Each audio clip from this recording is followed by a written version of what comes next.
So this is going to be our session number 6. So far, we are successfully, by the grace of God, that we are successfully able to manage the 6 sessions together. Dr. Khalid Khan, I just want to introduce you my partners here. Right now, I am talking to Badmasi Sani from Nigeria. He's my very good friend, and also Dr.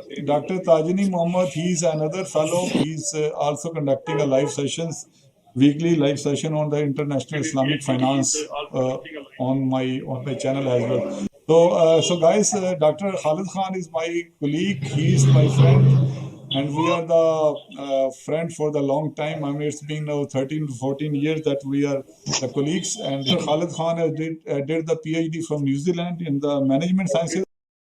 How are you? Good to see you.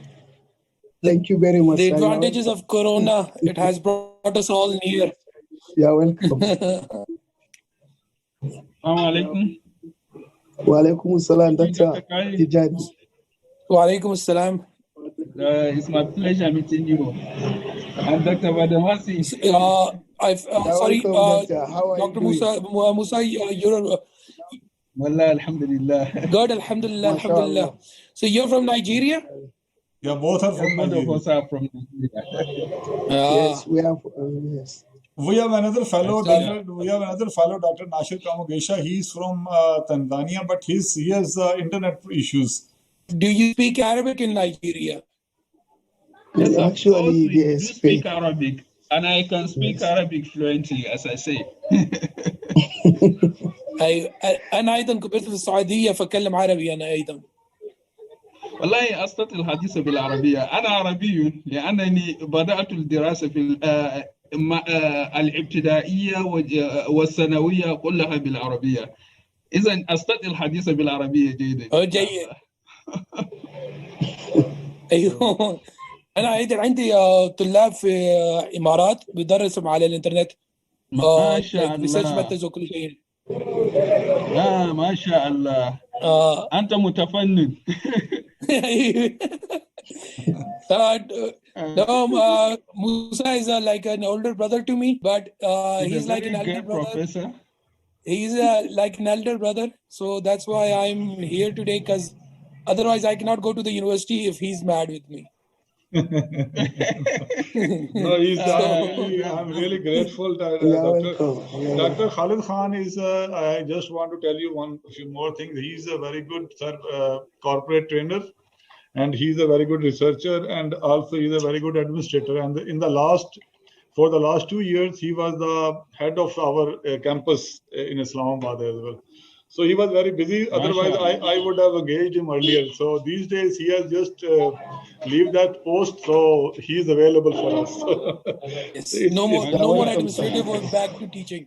Yeah, back to teaching. So we are all professors.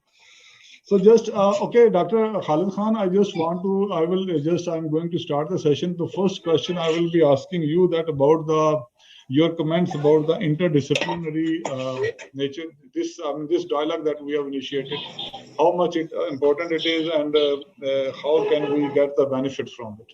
So definitely. Well, one of the things with education is, if wherever you go, even if this discussion is very strong in the West, that education has been compartmentalized. Yeah. Everybody has made their own silos. And they remain within their departments, and there's no discussion between departments. So even like within the business school, I'm somebody who has a technology background. So I'm usually talking to the people in CS, computer science, and those areas. But right now, most of the knowledge is interdisciplinary. Just if you look at in business field, we have an emerging area of business analytics, which requires you to have connection with computer science and the statistics department. Yep. So you can't have a business analytics course unless you have all 3 departments, the business department, the stats department, and the CS department working together. Last time I have conducted in the month of September, I had the discussion on the Internet of Things. And there we have felt that there is a lack of the coordination, lack of knowledge among the different disciplines regarding that technology, that new technology, Internet of Things, how much it is going to affect the business community, how much it is going to affect our engineering side and computer science and all these things. Well, see, whenever you talk about IoT, Internet of Things, you obviously talk about Industry 4.0, because it's Internet of Things opens new business opportunities. So as I just last week had a course with our Pakistan Telecommunication Limited, PTCL. That's the organization that looks after the internet in Pakistan. So I was telling them about how IoT has opened new business prospects for us.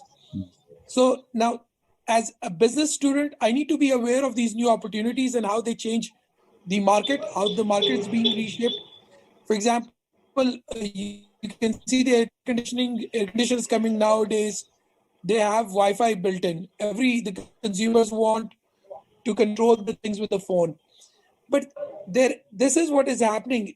Emergence is happening within different knowledges, specifically within the business knowledge and computer technology end. These two disciplines are getting very close to each other. Yeah. You can't now discuss business without discussing technology. And that is why I especially try to have some kind of working relationship with the CS department. Even just in the morning, Dr. Abdul Mateen from the CS department, we were discussing how we can use facial recognition in the behavioral interviews. So that's a CS plus HR. Now, unless we understand each other, or especially as business students, what happens is we draw a box for ourselves that this is HR. Within this box, I am limited to only these things which are established in the literature. And we don't go out of that box. So you would have HR scholars who are only looking at turnover, they're only looking at job satisfaction, already established constructs. They don't go out of that box. So interdisciplinary research is an important step there, that you have people collaborating with you. And especially with social sciences like ours, I hate to say it, but we are almost like a pseudoscience. We need to have some of the actual workers. For example, a very good research is happening between interdisciplinary research between business people and mathematics field people. The maths people are good at developing very good models, and they use those models to help the business people to predict new things. So this kind of collaboration is very important. So Dr. Khalid, I think don't you think that we should recommend that there should be a subject with the title interdisciplinary research or this kind of a thing? So don't you think? But, if the benefit of that subject would be if students from different departments enroll in it. You can't have an interdisciplinary research subject and only teach it to business students. Yeah. You will only have benefit of that research if you have people from computer science, people from maths, statistics, from economics, from Sharia, everybody sitting in the same class. If you have this class you mean inside to say one there should department, be a, you will not encourage. Okay. You mean to say there should be that class should also be the interdiscipline class, okay? The students from the class should be also interdisciplinary. Yeah, without having an interdisciplinary class, you can't teach interdisciplinary research. And we can also make another thing that I've learned with the session that Dr. Tijani is conducting, that international Islamic finance. So we can make it more like an international as well. So because with the session that right now we are conducting, we're not only learning, also we're learning across the borders as well, what is happening in the Nigeria and in Pakistan and all. Now, even look at the concept of Islamic finance. It is only dealt in the finance departments within the finance field. Mm-hmm. But a greater problem is the HRS problem of now not having professionals in the Islamic finance banking.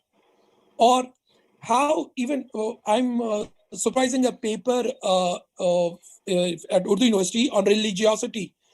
How bankers are becoming, who are Islamic, they are leaving their organizations because their value system and the commercial banking system is not aligned with each other. Yeah. So This is a problem. Even within Islamic banking, you need to have the HR perspective, because the problem is not only financial problem.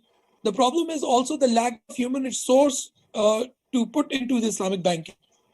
Yeah. Well, Dr. Tijani?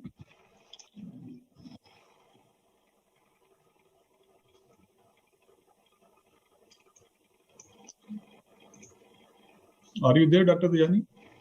Yes, I'm here. I have had a lot of this thing. I have fun with the kind of discussion Dr. Khalid is doing, which I do agree with him 100%. If we want to enhance such program, we need at least to develop something called interdisciplinary research, which all fields will come together and match them in order to have a solid foundation for each other. But for instance, if we are discussing about the interdisciplinary research and we also only bring business students or economic students alone or computer science students, I don't see any rationale behind the interdisciplinary research. It has to be combined between the different research areas so that people will bring their understanding and also people will benefit from what the interdisciplinary is all about. So I do buy that idea, which is so interesting and amazing with what Dr. Khalid have said. Yeah. Thank you for your contribution. Okay, thank you.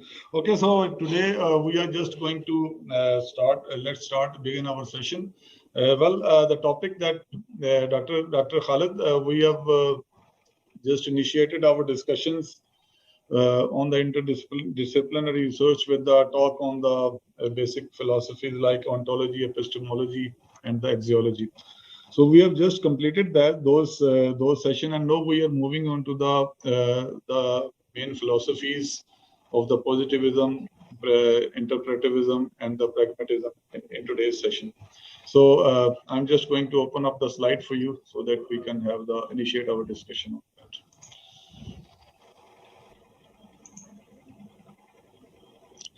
Okay, if you can see on the screen that we have the different terms that we come across while discussing the research philosophies. And this thing sometimes create the confusion in the mind of the students or the researchers or the research scholars who are new to the research. So my first question to the panel members is that what is the reason that we have so many terms that we find so many different kind of the terms that are used for these philosophies? Should I start? Yeah, sure, sir, please. Well, basically, as with research and everything, the starting point is about understanding what view or approach you're taking to research. If I'm talking to you on through this video, whenever I'm talking to Musa, I know Musa's background. Yeah. I know how Musa sees the world, what he believes in, what is his knowledge, what are the facts about it. Every person who starts a research project starts that project with assumptions or the way he or she views the world. Okay, that is what we call the outer layer is all about what is the approach the researcher has in its mind. The research philosophies are that. Now, for example, the very simple difference between, again, epistemology is understanding what is knowledge. Do you think as a researcher that knowledge is what you know, or is knowledge something that you believe in? So this is a philosophical, again, that's why it's a philosophy. It's a philosophical discussion that what is knowledge? Is knowledge something that you know or is something that you believe? For example, I'm sitting in my room. Do I know it's night outside, or do I believe if I don't have windows in the room and I've been sitting here for the past whatever time, how do I know if it's daylight outside or nighttime? Okay. Now, if I am confident I've seen it go out, then I know because I've seen it, it's night, then it's a fact. I know it's night. But if I am assuming that it's night, then I believe it's night. So the discussion starts with what constitutes knowledge. Is it something that you know, or is it something that you believe? When this concept of knowledge between what you believe and what you know, that is the origin of science. Yeah. Science or positive is only about what you know. So I know that this is where's my camera? I know this is a mouse because I can touch it, feel it, see it. So I know this is a mouse. And that in positivism, only that thing is knowledge which is based on fact. So positivism does not believe in angels because angels cannot be seen. It does not believe in God or any deity because God cannot be seen. So if you are approaching something from that fact-based knowledge, that knowledge is only something that is factual, you have a different epistemology. Yeah. The first differentiating point in all these philosophy is on the basis of what is knowledge. Yeah. If you believe knowledge is only based on facts and knowing, you will have a different philosophy. But if you include in knowledge beliefs, that no, knowledge is only not based on facts, there is knowledge can also be of beliefs, then you would have a different philosophy. Yeah. So these schools of thought, the primary differentiator for them is the epistemology, the meaning of knowledge. Yeah. So basically, while conducting the research, a researcher basically tries to, while acquiring the knowledge or getting the knowledge, he finds the ways to answer the question, the research question that is in his mind. Okay, answering of that question is basically you are referring that the finding the knowledge. Is it, sir? No, but philosophies goes before the research questions. Basically, again, this is something we in the developing countries do not teach our students about. Research question, I mean to say, basically the question generally when you try to find when anybody is looking for something for the answer of anything, that is a question in his mind. So in that point of view, I'm talking that like as you can see the journey, it depends upon how the researcher views the world around him. And definitely when he looks around, so there are the questions that comes to his mind, and I am finding the answer to those questions is where his assumption that you are referring, the assumption or the beliefs that comes in, okay? And that those beliefs and those assumptions set his direction of finding the knowledge. And this is where my point of view, this is where these philosophies are emerged. Might be the one person's chance of getting the knowledge is different from that of the other person. Is it, sir? Yes, again, that's very true. That once you have a belief in your mind that I only believe in knowledge that is factual, then you will answer questions. The type of questions you will ask, they will be based on empirical questions, true and false, or equations like 2 + 2 = 4. If you want fact-based knowledge, okay. But if you want belief-based knowledge, where you think that no, something beyond fact can also exist, then the type of questions you will ask will go beyond the facts. Okay, so you'll be going towards, let's say, qualitative paradigm. You'll be trying to go in depth. So that's where your original philosophy affects the type of.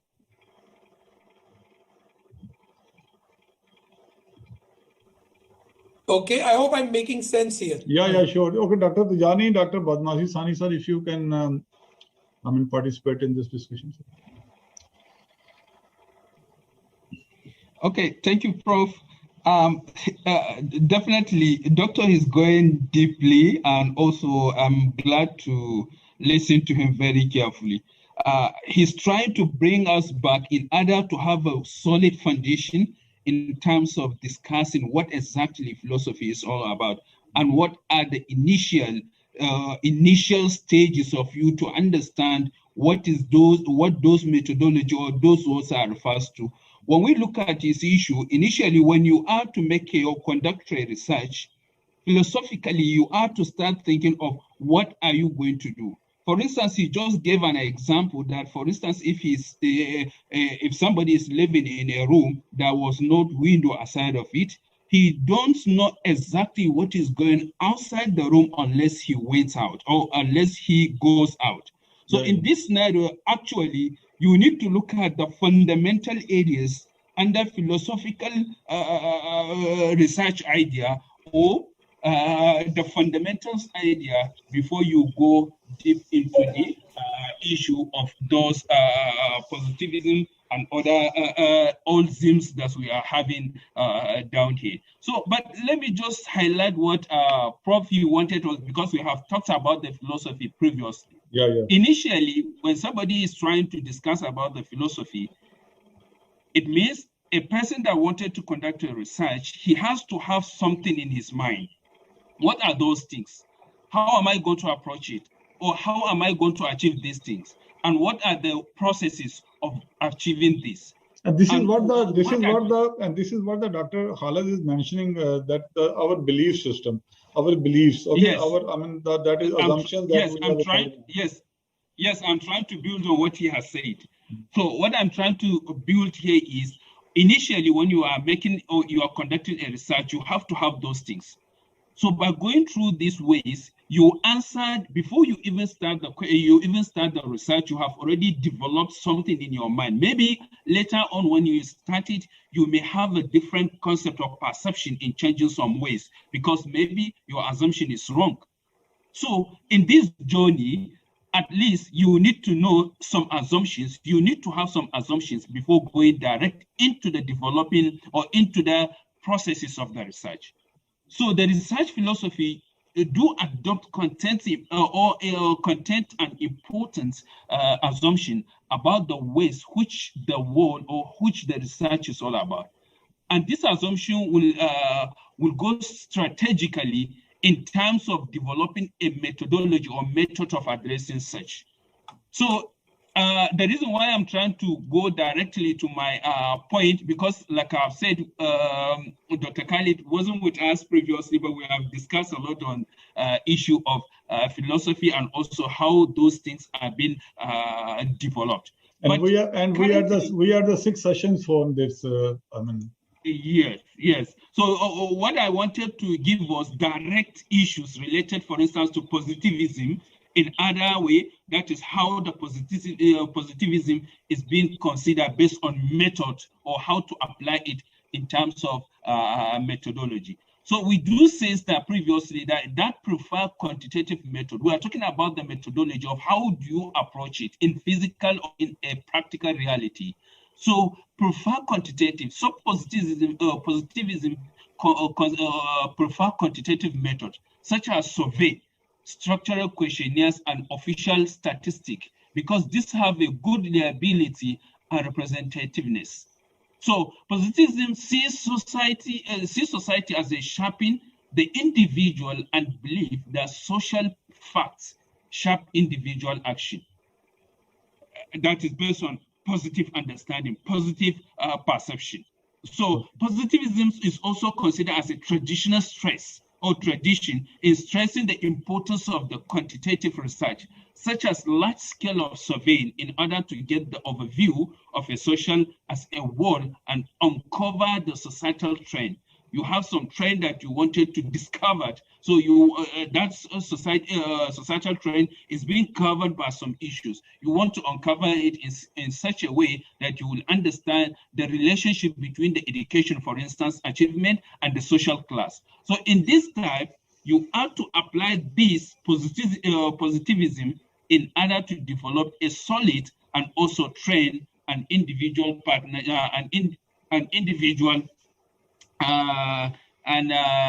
interested train in partner rather than the individual understanding. So I think this is the little thing that I wanted to add on what he has. Okay, thank you very much. Okay, Dr. Badmasi, Sani.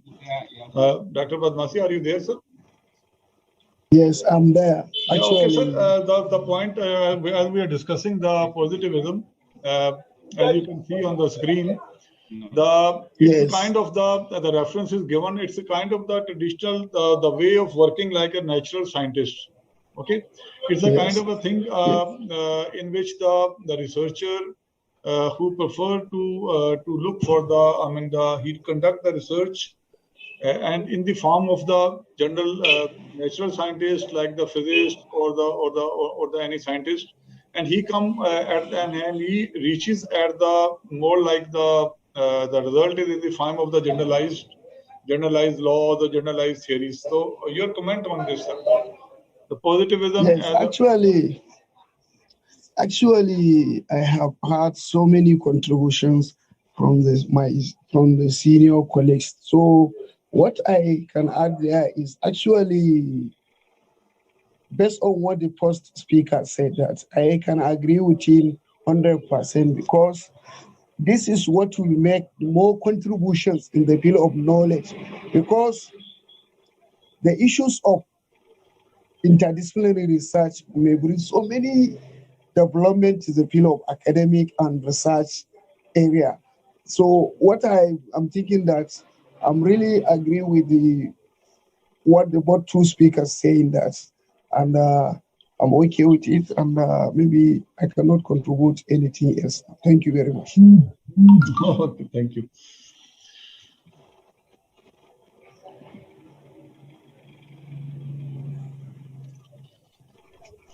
Okay, after this, if you want, I can again, I can add to this discussion. Yeah, please. If we can talk about complexity. Yeah. If you can allow me to share a slide or two with you. Yeah, sure. I think that will. If you can give me the. Yeah, I am allowing, sir. Yeah, please, sir, carry on. Thank you. So I hope my screen is. Yeah, I can see. Yes, it's visible. It's visible. Yeah, it's visible. Okay. It's visible. Basically, I think all of this discussion and in general, I find it where our research students, whenever I've tried to explain to them the concept of causality, this discussion on causality and assumptions, this has always helped me in teaching students about different philosophies. So how do you see causality? How do you see A affecting B? Sorry. Basically, what we study, let me open this. So whenever we are doing research, typical positivistic research shows how A affects B. Okay. This is causation. How do we see and study causality? That determines the philosophy that you choose, whether positivism, whether interpretivism, or for example, I'm a critical realist. Whenever I introduce myself as a researcher, and this is what happens in the West, that each researcher has an identity. When you ask somebody in the core sciences, they might say, I'm a positivist or I'm an interpretivist. It becomes a part of your identity, who you are as a researcher. So I have a belief system. The problem, again, we don't have that in the developing countries because we are only mimicking what they do and we try to copy. And there is only limited set of things that are taught to us. For example, in the developed countries, most of the institutions, especially in social sciences and the business schools, they teach positivism primarily, because all our research is hypothesis based, it's empirical.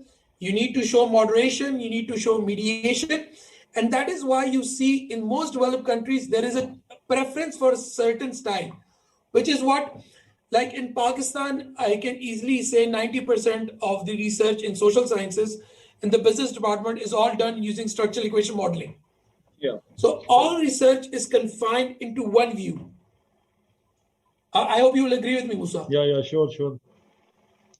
Because we don't teach them what how to look at causality. And I do agree with you too. Yeah, we are everybody. Like in Pakistan, it's a typical joke when I go to any thesis defense, and I ask them what research did you do, what research method did you use. They say I used Amos method. And now that's very disturbing because students don't have clarity, and neither the supervisors give them the clarity about what is research. Research is basically a study of causality. Research is basically a study of causality. The relationship between the two phenomena and things like this. How do you see this causality? This is the most important discussion that we should have with our students. Now, you can view causality as causal simplicity or causal complexity. I've just made 2 slides here because I didn't want to complicate this thing. Most of our research in developed country, positivistic research, looks at causal simplicity. Causal simplicity. And these are the 3 assumptions of causal simplicity. Okay? So, and all of the research that we do, a basic regression model, everything is based on these 3 concepts. So, additivity basically means, as you know from a regression equation, that A plus B plus C will equal to the net effect on D. This is the most common regression equation, that these 3 things combine to cause the effect D. So maybe A is contributing 20%, B is contributing 10%, and C is contributing 10%. And the rest is what we call E, error, is equal to D, which is 100. Okay, D. So your equation is only explaining 40% variation in the outcome D. Okay, this is the basic concept. But this tells us that if you change A by, A can be advertising money and D can be sales. So they tell you that if you bring about a percentage change in D, it will bring about that much change in bring about a change in A, it will bring about a change in D, even if you don't change these other 2. This is the basic concept of additivity. We look at the individual effects of the different variables, A, D, C, individually. Okay? And linearity means that linearity is simple, that I hope I'm, because this is your 6th session, I hope I'm on topic. If not, please tell me, Musa Saab, so I can. No problem, sir. You can carry on. We will just move on in the same way, like no problem. Okay. So with A, the concept of linearity is that if A increases, B will increase if it's a positive correlation. If it is a positive correlation, if A increases, B will increase. And if A decreases, B will decrease. This is linearity. Oh, sorry, this is not linearity. This is an example of symmetry. Symmetry here. I'm mixing mine. This is an example of symmetry. Linearity is that you'll have to have, there's only one equation. That I gave you, that there is only one equation to cause the outcome. There's only one equation that I said ABCD will cause the outcome B. So basically, we try to look at social reality, and this is called deconstructionism. That you had, I think, the name of. So we are deconstructing reality in order to make it simple. We are deconstructing reality in order to make it simple. But most of the epistemological research right now in social sciences is that social sciences deals with reality that is not simple, it is complex. Yeah. It is complex. So you have conjectural causation. That means if, again, you have this equation, A plus B plus C, you can't look at it alone, individually. You have to look at it as a set. You have to look at it as a set. You can't study them alone. Their individual effect, yeah. Yep, you cannot, we do not concern ourselves with individual effects. We look at the combination of causes. For example, this, or and that makes it more complex phenomena. Yes, B plus C. So the first one is A present, B present plus C. Second is A absent, B present, C. So we don't look at individual elements, we look at complex correlations. Okay. And this is where we are introducing the concept of interpretivism, because we cannot measure it individually. Yes. See, so that is where complexity has. Equifinality is that, again, Equifinality is also very interesting. Yeah. Equifinality is that you can arrive at the same conclusion in multiple factors. For example, we normally talk about in HR that rewards increase, let's say, motivation. Rewards increase motivation. But in the public sector, this is not true. Because in the public sector, it's not just rewards. Then you have, if in the absence of rewards, let's say minus rewards, but presence of job security, that would also lead to motivation. So this is how, this is equifinality, that you can come to the same outcome. You can arrive at the same outcome from different paths. And the last one is asymmetry. The last one is asymmetry. That is, again,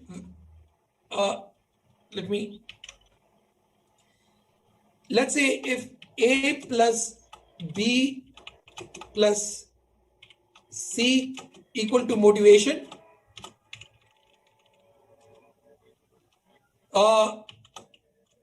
D plus E plus F would equal to demotivation. So the causes for motivation are not necessarily the same causes for demotivation.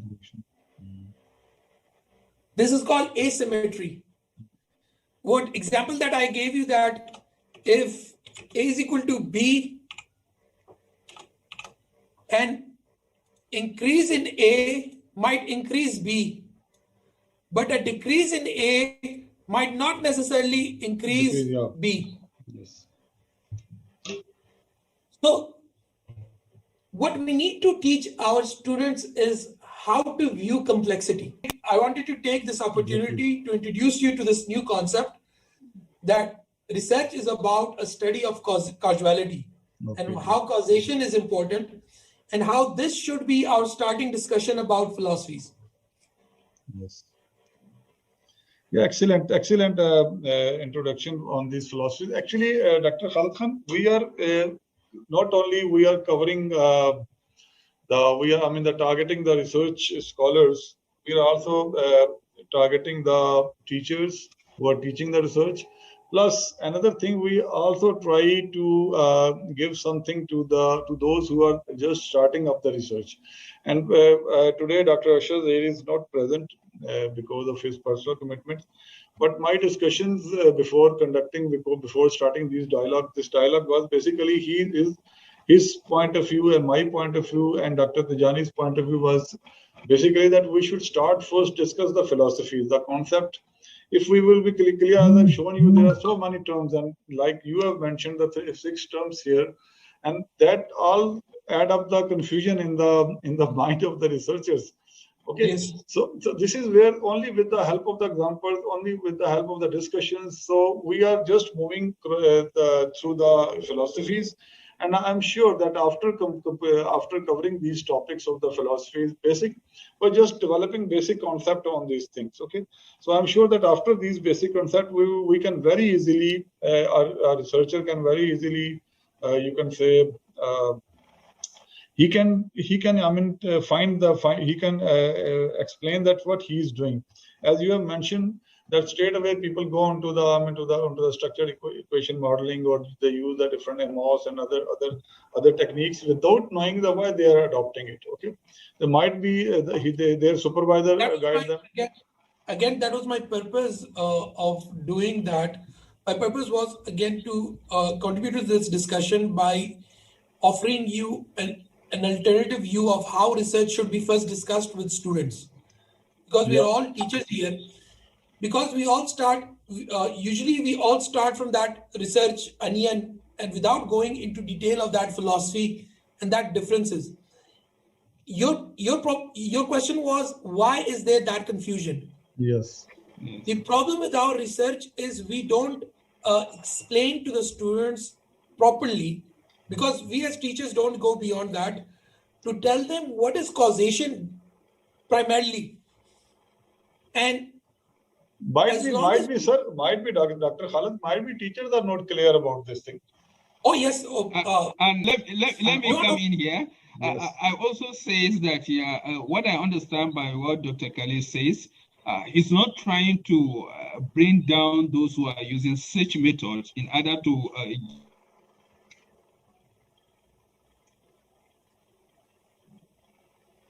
is maybe they don't know the fundamental parts of the research. That's what he's saying. But it's not that he's trying to demonize those people who uses such SEM, for instance, same module and other relevant methods of research. So what I understand, I'm 100% with him in that direction.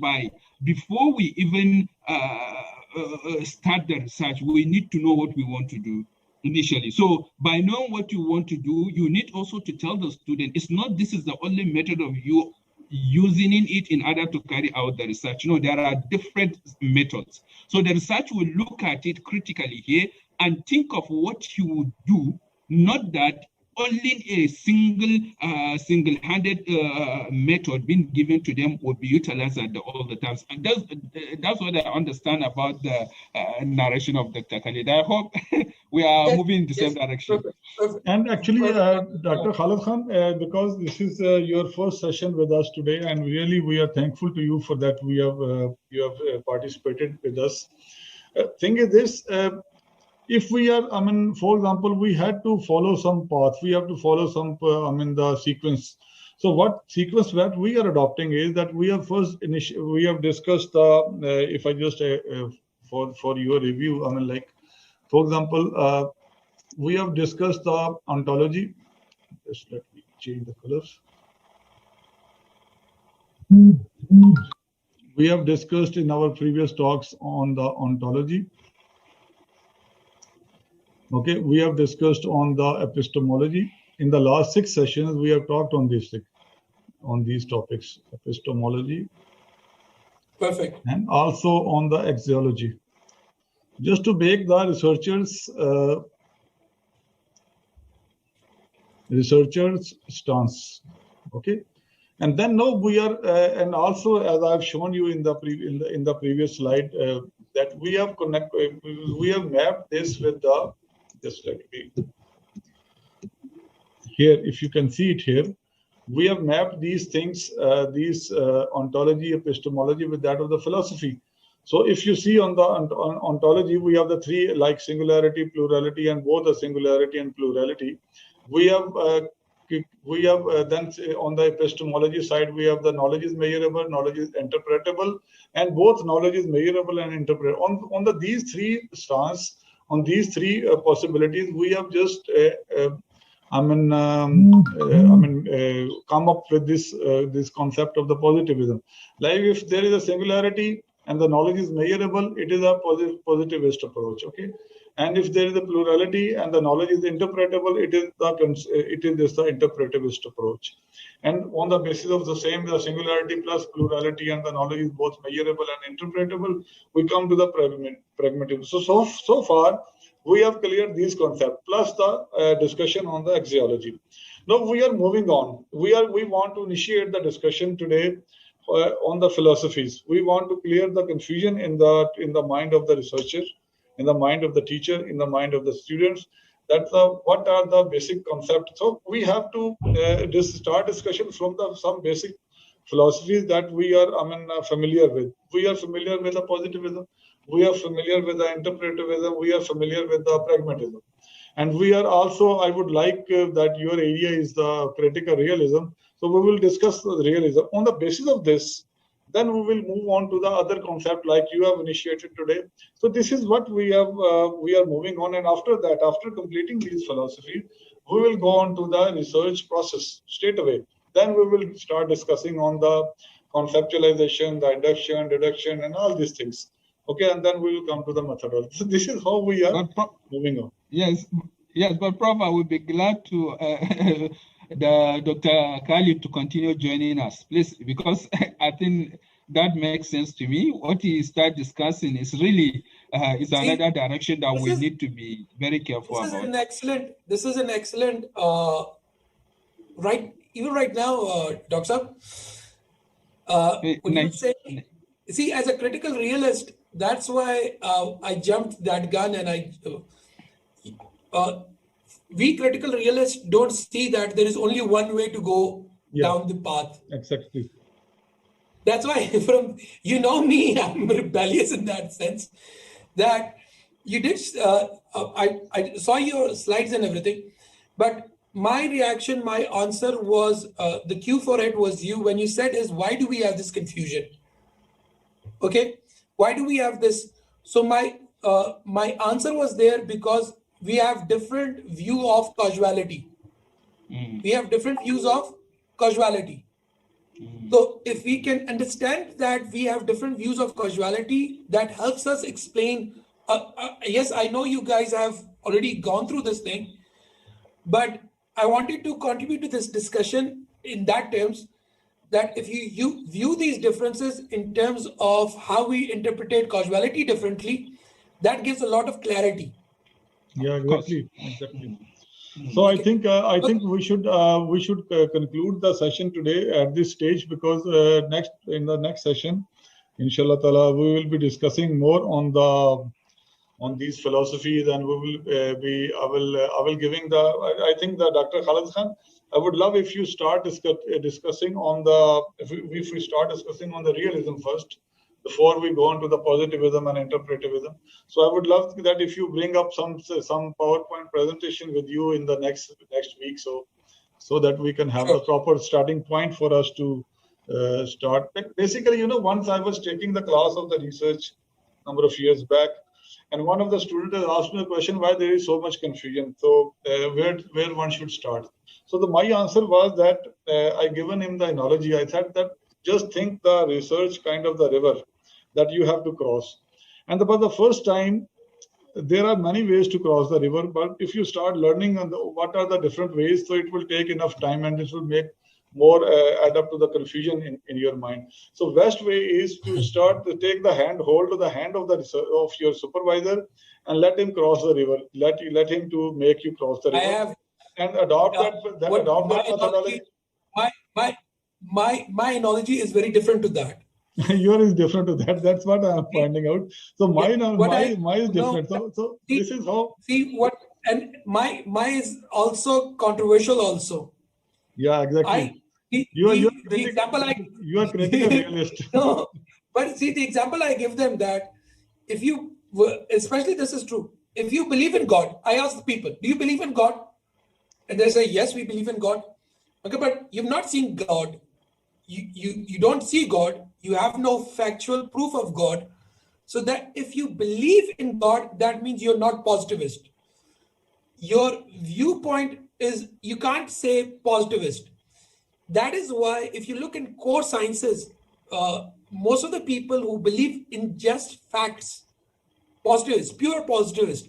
Yeah. So we kind of do is hypocrisy when it comes to that. Yeah. Okay. So Dr. Tijani, I hope I Dr. think Tijani, Yes, thank you, Dr. Khalid. Sorry It's about- quite amazing. I like this because definitely we developed ourselves in criticizing ideas so that you may start thinking deeply on what you are doing. So that's nice to me. That's what I used to do too. But in a scenario whereby you want to develop someone, at least you have to be so critical in an issue. So I have no problem with that. It's a welcome idea, and I'm very glad having met you today. Pleasure here, brother. Pleasure here. Thank you. Salamat Thank alayk, you. actually, I would have Waalaikumsalam. actually I would have continued because the students are waiting out there for Dr. Tajani is going to have his session. So we have already 20 minutes late in that. So thank you very much. So thank you very much for coming over, Dr. Khalid and Dr. Tajani. Most welcome. So My pleasure. inshallah, Thank you. inshallah, we will be meeting again in the next week. So thank you, sir. I'm going to Thank you. stop the session. Wa alaikum salam wa rahmatullah. Thank you.